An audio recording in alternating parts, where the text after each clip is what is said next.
I'm late this morning. Normally I get up at 5 o'clock. This year I've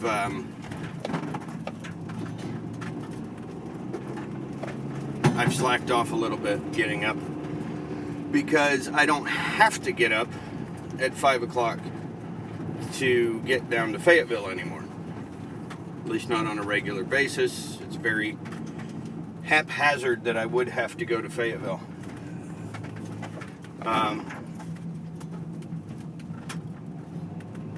The reason I'm late is because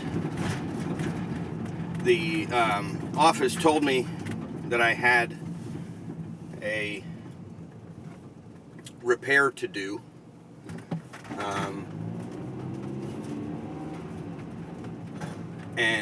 So I set my alarm, make sure I could get up on good time, and slept right through it. I guess I turned it off, but I slept through 2 hours after my alarm. And now I've got to get to the office, I've got to get to the supply house, and I've got to get to the job site to replace an evaporator coil on a ream split heat pump. And for those of you just joining us, I do have DVR enabled so that if you want to scroll back to the beginning, you should be able to scroll back and catch up. If it's not working, I can't change it at the moment, but it should be functioning. I did check that checkbox. Anyway, so it's for the evaporator coil replacement I'm headed to is for a storage facility. And the girl that runs the Raleigh office, I guess one of her friends works at the storage facility, and they had their regular maintenance company come out and diagnose a problem. They said that the system that I'm going to work on is low on refrigerant, and there's a leak in the evaporator coil, and it is under warranty. So they gave them a quote to replace the coil, and the management company for the the storage space wanted a couple of estimates, wanted at least 2 estimates for replacement. So since we had the connection through the girl in the office, they called us. Go out there, and I'm not sure what the problem is because the description from the storage unit facility wasn't that great, and the office simply said give second opinion.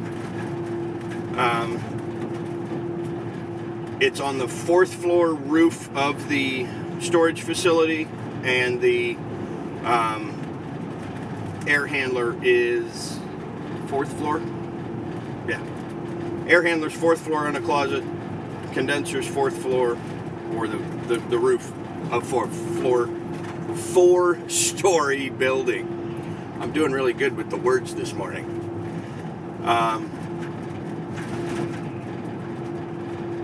So he shows me the air handler, and he says the unit should be directly above it. But when I go up on the roof, there's nothing directly above it.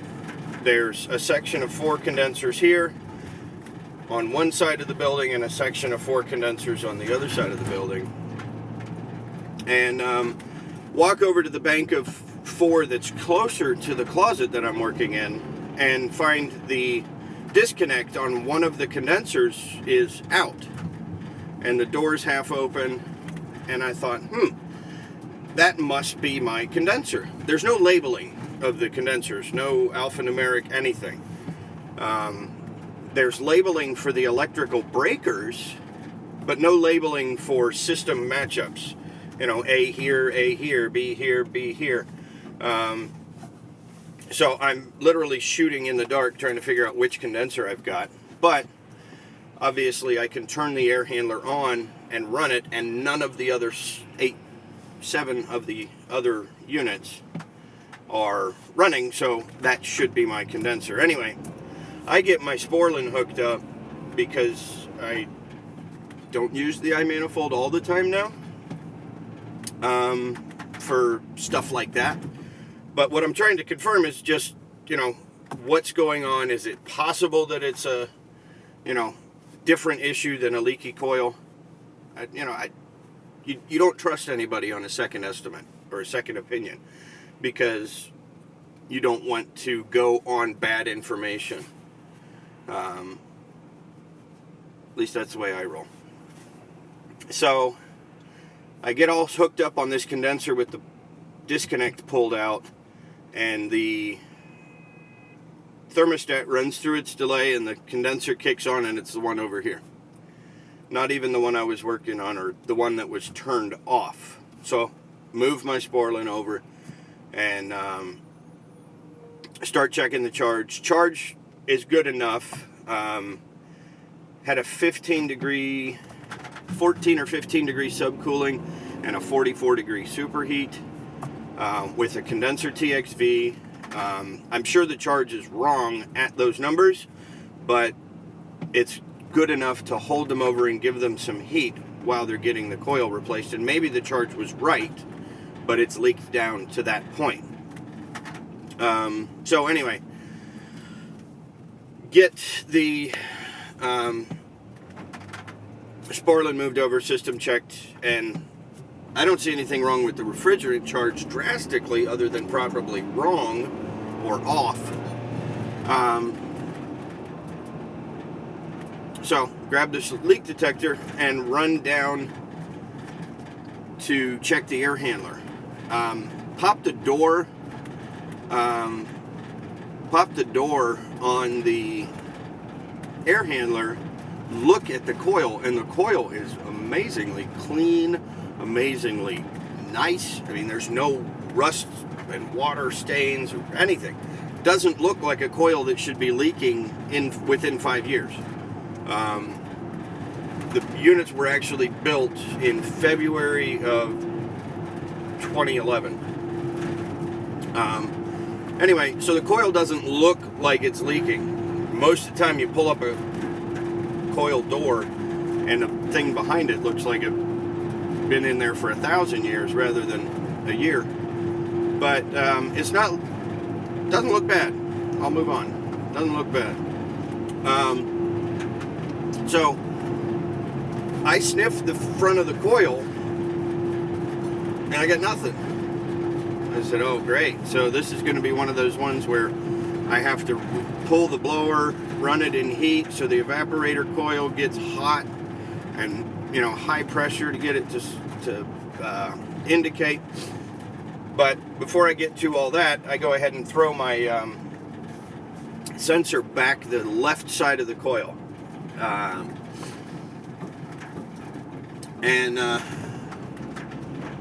Bing, bing, bing, goes crazy.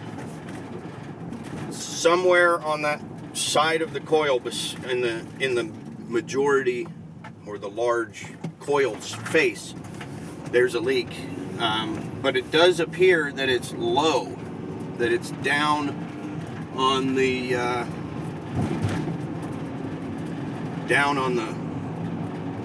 pan side edge of the coil, because leak detector didn't hit anything up at the other section of the coil.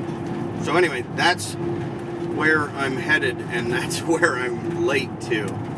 And for those of you just joining us, you should be able to scrub back to the beginning of the video and catch up on my ramblings if you want. I thought it might be cool to go ahead and live stream everything. The only biggest issue with that is transporting my phone, which allows me to live stream. And I don't have the hat cam set up anymore for the phone. I've got the head strap for the normal camera, but I don't have the rest of it. So I honestly thought I'd be interesting to see everything in the morning. Getting to the office and everything. So that's what I'm thinking. I need to find some Vipers or something to play, or David Larson, for my driving montage.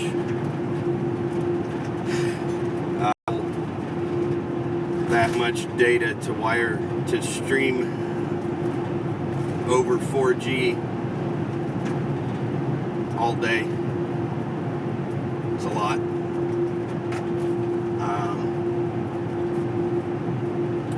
I would ask for comments to tell me what you want me to do, but I'm pretty sure most of them would be like, yeah, just let it rip. Burn your data. Well, if you're gonna ask me to burn my data, hit up that support this channel button down there. I need to put my Patreon account on here as well. I haven't done anything with it, but I do have a Patreon, and there is a support this channel button, and my PayPal has been mentioned in other videos. What is going on? Screen went black for a minute. Why would you do that to me, iPhone? Why would you go black screen? You scare me. Anyway,